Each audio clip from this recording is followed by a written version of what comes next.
Bonsoir à tous, bienvenue dans ce récapitulatif des faits marquants de la semaine au sommaire. Verdict dans l'affaire Kassory Fofana, l'ex-premier ministre guinéen a été reconnu coupable de détournement de fonds publics, enrichissement illicite et blanchiment de capitaux. Il écope de 5 ans de prison ferme et d'une amende de 2 milliards de francs guinéens. Protocole d'accord sur les prix des denrées alimentaires après sa signature entre la Direction générale des douanes, la Chambre de commerce et la Direction nationale du commerce intérieur et de la concurrence.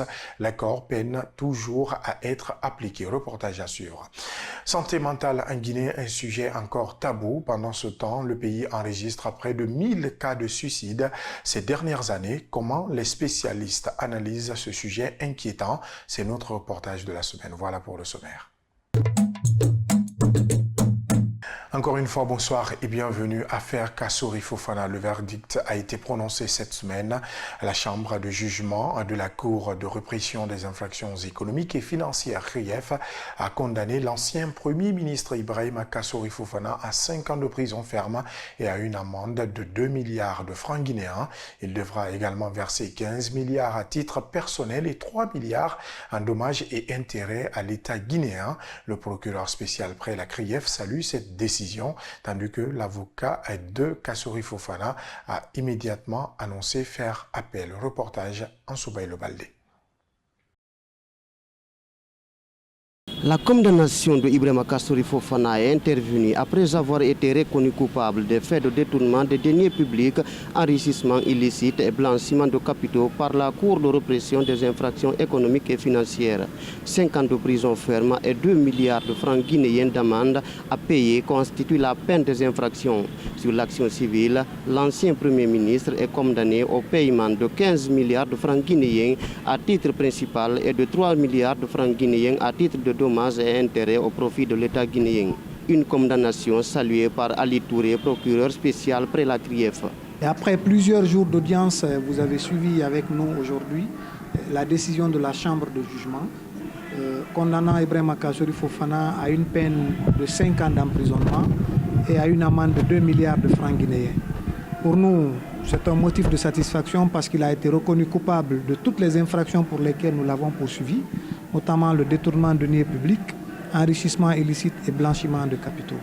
Ce n'est que justice parce que si vous voyez les documents dans lesquels M. Ibrahima Kassory Fofana a fait des signatures, les différents virements bancaires, tout ça, vous comprendrez aisément que la décision de la Chambre de jugement est bien fondée.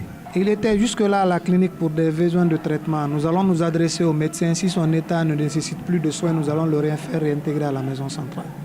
Ibrahima Kassory Fofana n'a jamais assisté à son procès depuis le début de cette affaire judiciaire. Son avocat, Maître Sidiki Berete, qui a assisté à l'audience de ce jeudi, a relevé appel de la décision. Les 15 milliards, on a démontré que jusqu'à présent, à date, il y a 12 milliards à la Banque centrale.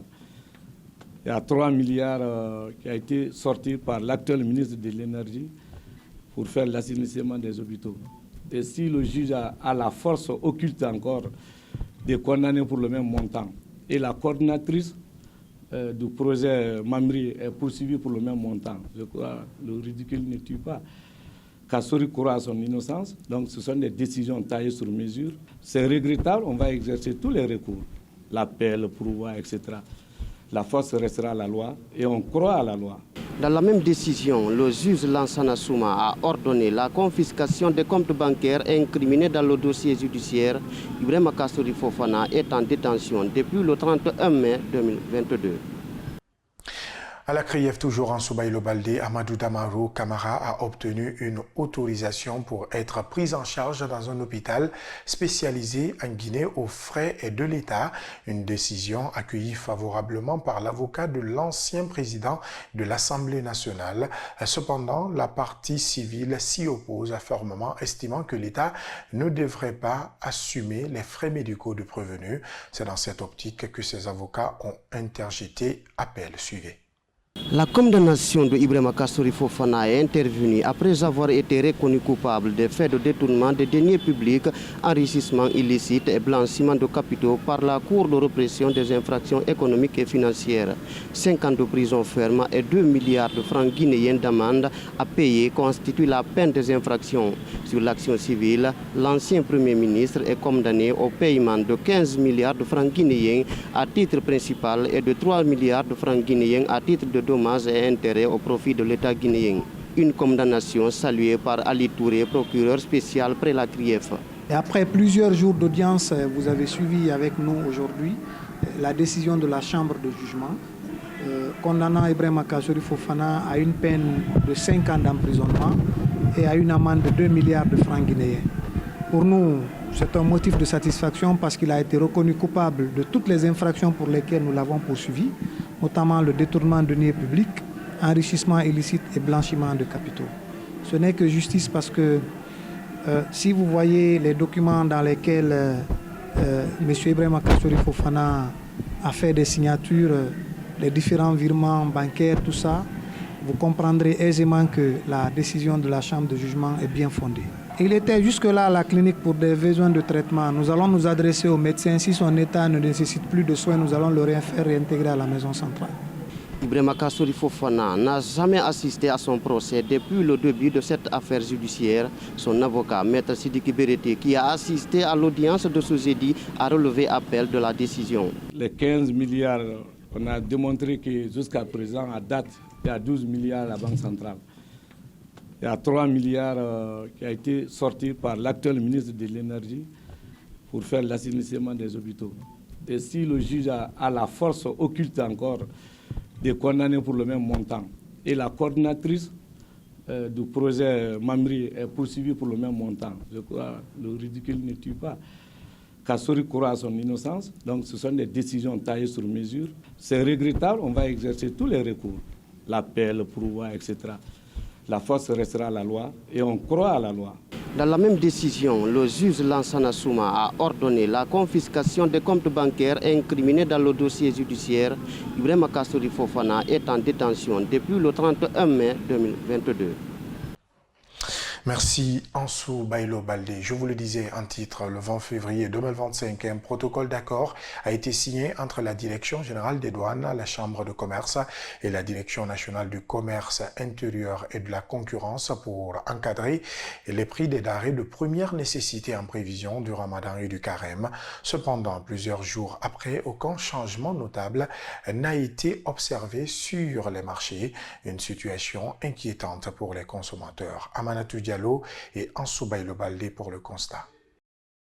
Pour alléger le fardeau des ménages en période de pénitence, un protocole récent suggère de réduire les prix des produits de première nécessité tels que le riz, l'huile, le sucre, le poulet, les oignons et la farine. Bien que cette initiative soit louable dans son intention de soutenir le bien-être de la population, elle n'a pas encore eu d'impact significatif sur le marché guinéen, selon Mariam Bailo Diallo. L'efficacité de ces mesures reste à voir, car les familles continuent à faire face à des défis économiques.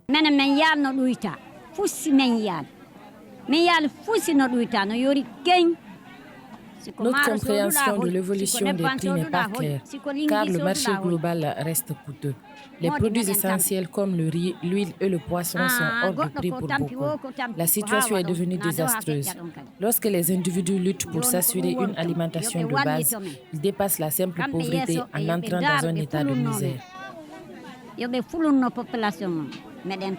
Mabintou Touré, vendeuse de riz au marché de Bonfi, n'est pas au courant de la signature récente d'un protocole sur les règles commerciales. Elle affirme que les prix de ces produits n'ont pas encore changé. Cependant, il est crucial qu'une équipe de la Direction nationale de commerce, de la Chambre de commerce et de l'autorité douanière soit présente sur place pour contrôler la bonne exécution de ce nouveau protocole. Assurer la transparence de l'efficacité de la mise en œuvre est vital pour les vendeuses comme Mabintou et les consommateurs qui comptent sur les prix stables.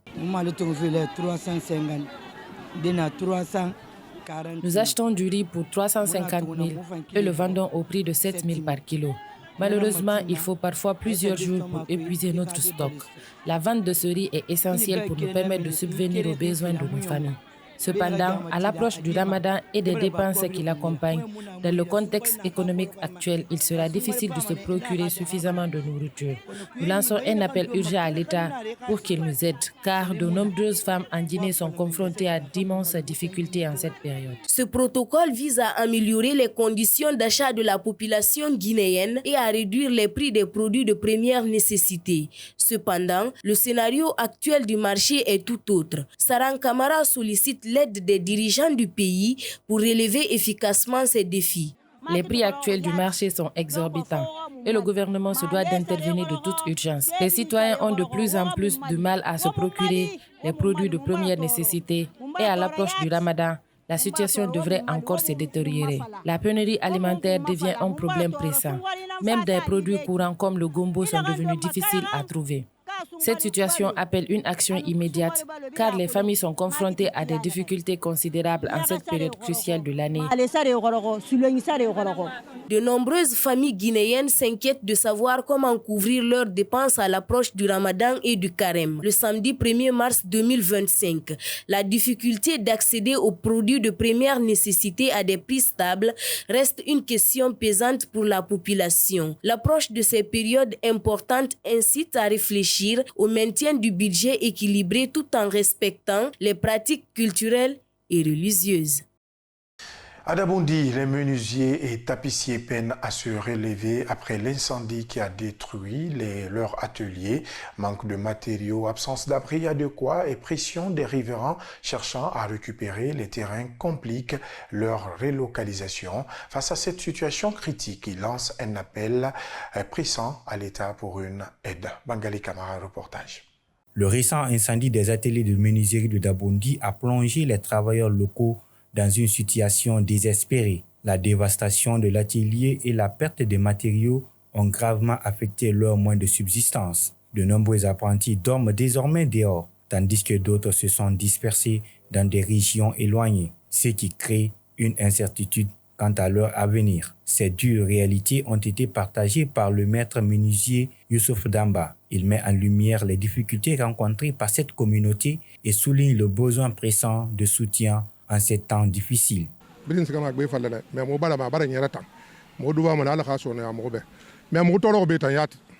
de nos apprentis sont aujourd'hui sans abri.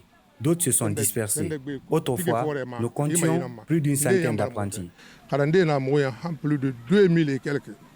À l'approche du Ramadan, les travailleurs ont contacté les autorités pour demander de l'aide et des réparations pour leurs locaux dévastés, exprimant un sentiment de perte.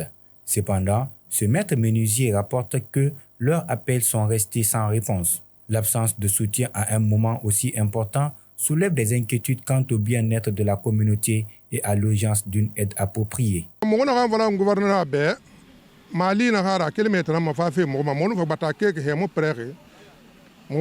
demandons instamment au gouvernement de nous aider à restaurer ces sites, ce qui nous permettra d'indemniser nos clients.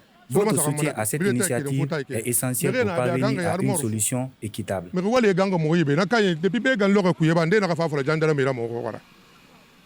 Des incompréhensions communautaires ont conduit à des appels au départ de certains occupants. En réponse, Amara Touré, président de l'Union nationale des menuisiers et tapissiers, a exprimé sa désapprobation. Il affirme que la propriété en question appartient à l'État et souligne sa présence depuis plus de 3 décennies. On est empêché par 2 choses.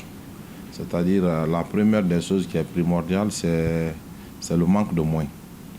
C'est le manque de moyens. Sinon, on a été reçu par Madame la gouverneure.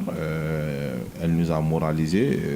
Elle nous a dit vraiment qu'ils vont essayer de voir tout ce qui peut arriver. Mais la deuxième des choses, c'est manque d'incompréhension par rapport aux riverains. Et vous savez, l'entourage, certains pensent que comme c'est un domaine de l'État et ils sont à l'entourage, ils pensent que c'est pour eux. Le 12 février, un incendie dévastateur a frappé les ateliers de menuiserie de Dabondi, entraînant des pertes considérables et un grand désespoir. L'après-incendie met en lumière les circonstances dévastateuses auxquelles sont confrontées les personnes touchées. Le soutien de la communauté est crucial pendant cette période difficile pour aider à reconstruire et à redonner espoir. La santé mentale demeure un sujet peu abordé en Guinée, considéré comme tabou, malgré une hausse préoccupante du nombre de suicides. Selon un psychologue, près de 1000 personnes se sont donné la mort ces dernières années. Question, quels sont les facteurs de cette détresse psychologique? Comment les malades mentaux sont-ils pris en charge dans notre société? C'est notre reportage de la semaine. Il est signé Aïssa Touba et Ousmane Kamara. Suivez. En Guinée, la santé mentale et son traitement sont rarement abordés ouvertement, presque comme un sujet tabou. Cette absence de discussion s'explique par la crainte d'être mal interprété ou jugé par les autres. Par conséquent, de nombreuses personnes se tournent vers la religion pour trouver du réconfort. En Guinée, déjà, la question de psychologie, dépression, c'est une question très taboue. Il y a déjà cette croyance qui stipule que nous devons être beaucoup plus forts. On est en Guinée où la majorité, c'est des gens qui sont fanatiques, entre guillemets. C'est-à-dire qu'on pense que quand nous sommes religieux, il y a un certain nombre de choses que nous ne devons pas du tout faire. En parler, par exemple, discuter de nos problèmes, c'est l'élément le plus important, parler de nos problèmes. En psychologie, l'élément le plus important, c'est l'entretien. C'est de dire ce que nous ressentons, c'est d'évoquer ce que nous ressentons. À partir du moment où nous évoquons, nous en parlons, nous en discutons, 50% des problèmes vont disparaître à partir du moment où nous en discutons. Bon nombre de Guinéens, par crainte de paraître faibles aux yeux de la société, hésitent de révéler être atteints d'un trouble mental ou à demander de l'aide. Cette peur contribue à la stigmatisation et aggrave des problèmes tels que l'anxiété et la dépression. D'en parler à quelqu'un de ça ou bien de voir un médecin de ça.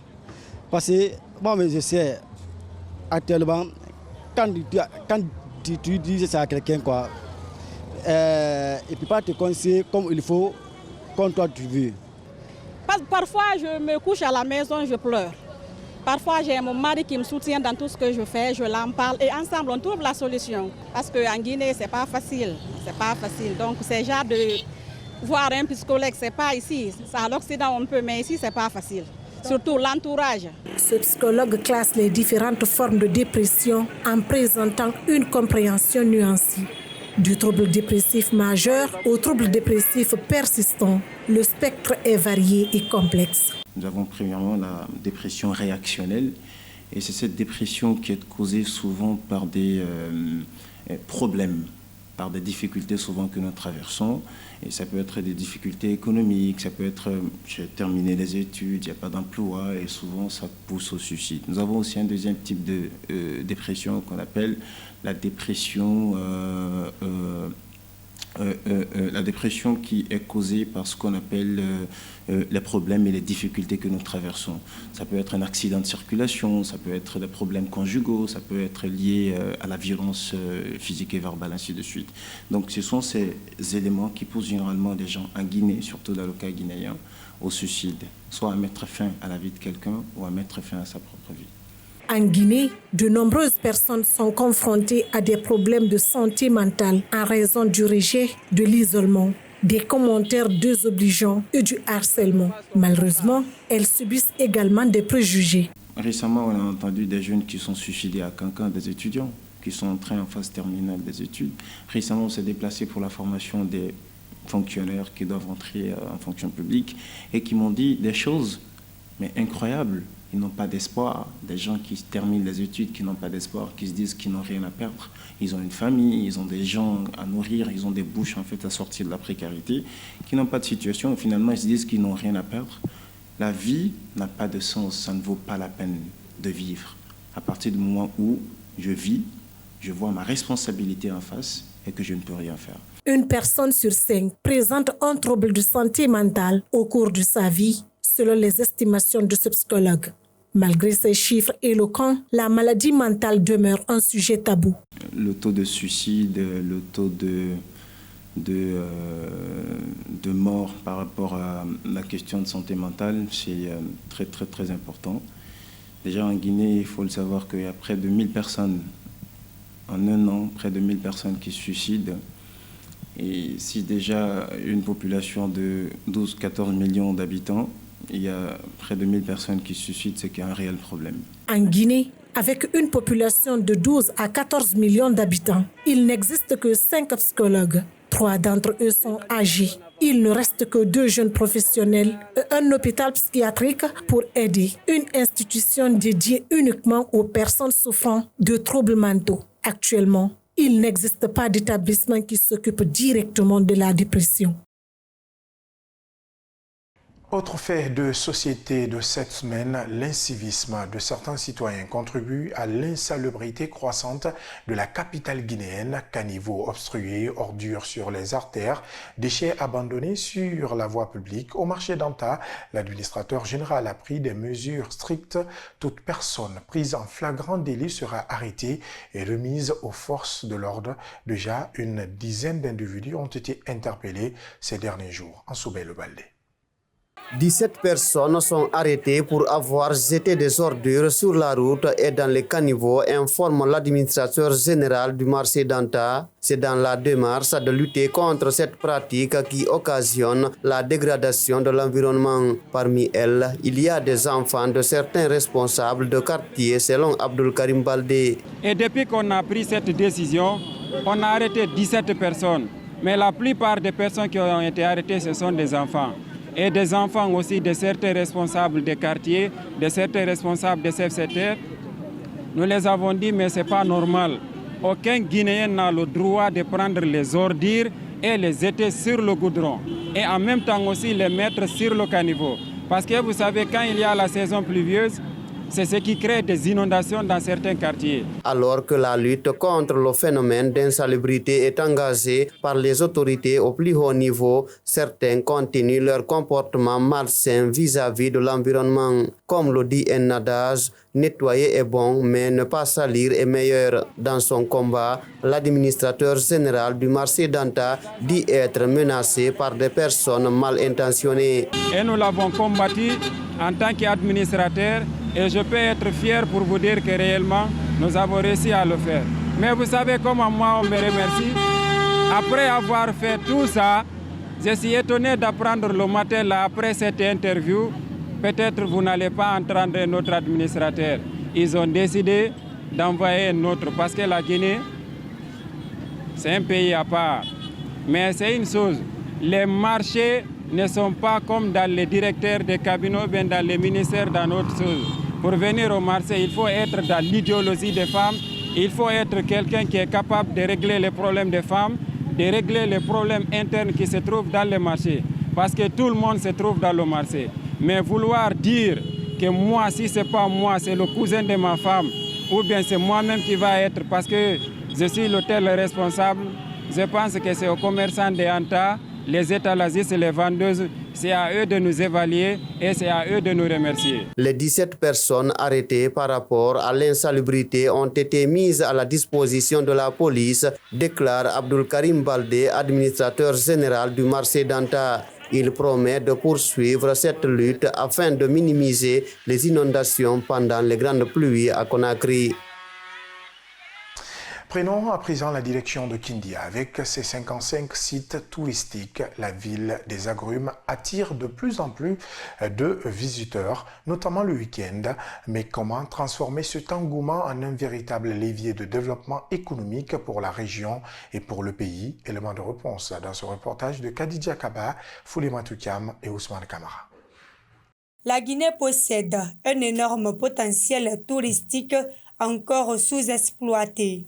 Le pays a notamment servi de décor pour une partie du film Tarzan tourné au célèbre voile de la mariée à Kindia. Depuis plusieurs mois, l'État multiplie les initiatives pour valoriser les 55 sites touristiques répertoriés dans la ville des agrumes dans le cadre d'un programme gouvernemental en cours de déploiement. Par la stratégie et la politique nationale du gouvernement à travers la valorisation de la culture, le tourisme et l'artisanat, aujourd'hui on parvient à parler de Kindia comme étant une destination et comme étant valorisée en matière de tourisme. Ce qui fait aujourd'hui que pendant les week-ends, on reçoit pas mal de monde pour visiter les sites de Tabouna, le lac de Walia, de Samaya, de Béréahori, ainsi de suite. Et aussi le voile de la mariée aujourd'hui qui est vraiment une vision vraiment étatique parce que le président a mis un accent particulier sur la valorisation de ce site. Lorsqu'on te dit que le film de Tarzan a été tourné là-bas, une partie du film de Tarzan a été tournée là-bas, donc ça veut dire que nous avons des potentialités touristiques ici qu'on doit vraiment mettre en valeur parce que là maintenant ce n'est même plus pour Kindia mais c'est pour la Guinée. Le secteur du tourisme pourrait jouer un rôle clé dans le développement économique de la Guinée en contribuant à la croissance locale et en générant des opportunités pour les communautés vivant autour des sites touristiques. Pour y parvenir, il est essentiel de structurer et promouvoir ces sites afin d'attirer davantage de visiteurs. La directrice préfectorale de la culture, du tourisme et de l'artisanat de Kindia partage cette vision tout en insistant sur la nécessité d'un travail préparatoire. Mais la stratégie serait de mettre en place les écologes dans les sites touristiques qui sont vraiment avec plusieurs potentialités, mais tout en impliquant la jeunesse de cette localité ou bien les usagers de cette localité dans la gestion ou dans la réalisation de cette infrastructure. Comme ça, lorsqu'ils se sentent vraiment impliqués là-dedans, ça va non seulement les aider en matière d'infrastructure, mais aussi ça va leur aider à pouvoir faire des activités génératrices de revenus à travers les revenus de ces sites qui sera mis en valeur. À l'instar de Kindia, de nombreuses régions de Guinée abritent des trésors touristiques qui, s'ils sont mis en valeur, pourraient faire du pays une destination incontournable sur la carte du tourisme africain. Sport pour terminer, éliminatoire Cannes 2026, l'aventure du Sili féminin s'est arrêtée prématurément après sa double confrontation contre le Cap-Vert. Cette élimination de l'équipe guinéenne met en lumière les défis persistants de football féminin en Guinée. Quelles sont les leçons à tirer pour l'avenir? Nos reporters Khadija Kaba et Germaine Mansaré ont posé la question à un spécialiste à maison des questions de sport. Regardez. Après un match aller courageux, conclu sur un match nul au Sénégal, le Sili féminin affrontait ce mercredi le Cap-Vert au stade national de Praia pour le match retour. Malheureusement, les joueuses guinéennes sous la direction du coach Kaman Kamara n'ont pas pu s'imposer face à des adversaires plus réalistes. Score final 4-1. Une lourde défaite qui met fin au parcours de l'équipe guinéenne. Moi, je ne suis pas surpris de la défaite de cette formation guinéenne. Déjà, en amont, tout le monde est conscient qu'en Guinée, on n'a rien préparé à la base, on n'a pas un championnat digne de nom. Nos joueuses ne sont pas en jambes, nos joueuses ne sont pas compétitives. Déjà, techniquement et sur le plan tactique, lors du match aller, on les a reçus au Sénégal. L'équipe a pu marquer sur le score de 2-0. Après, on les a rattrapés. Mais si vous avez observé la configuration lors du match aller, tu vas sentir qu'il y a une large différence entre les joueuses guinéennes et les joueuses capverdiennes. Sur le plan tactique, sur le plan physique, sur le plan athlétique, cette formation nous dépassait largement. Seulement, on a eu l'occasion de marquer 2 buts. Et ces 2 buts nous ont fait distraire. On s'est contenté du résultat alors qu'on a oublié le match aller qu'on a joué à domicile, 2 buts partout. Maintenant, le match retour, cette formation capverdienne a tiré les leçons. Elle a pu marquer 4 buts. En dépit de la détermination visible sur le terrain, le Sili féminin n'a pas trouvé les solutions pour inverser la tendance. Avec un score cumulé de 6-3, les espoirs de qualification pour la CAN 2026 s'envolent pour la Guinée. Maintenant, c'est aux autorités du pays de tirer les leçons. Et les leçons n'ont jamais été tirées concernant le football féminin. On organise les tournois à domicile. Donc, c'est quelque chose qui ne va pas être aisé pour ces filles qui ont la volonté de pratiquer le football. Mais la volonté seulement est insuffisante pour un athlète. Il faut que l'athlète soit compétitif. Donc, c'est le bon moment. Il faut que les autorités du pays arrivent à penser au football féminin pour que ces filles arrivent à défendre le drapeau guinéen. Cette élimination souligne une fois de plus les failles structurelles du football féminin guinéen. Sans championnat national ni compétition locale solide, il sera difficile pour l'équipe de rivaliser sur la scène continentale. Une situation qui interpelle sur l'avenir et le développement du football féminin en République de Guinée. C'est la fin de ce journal. Merci de votre fidélité. À la semaine prochaine pour un nouveau magazine sur le média du développement et de l'entrepreneuriat. Bonsoir.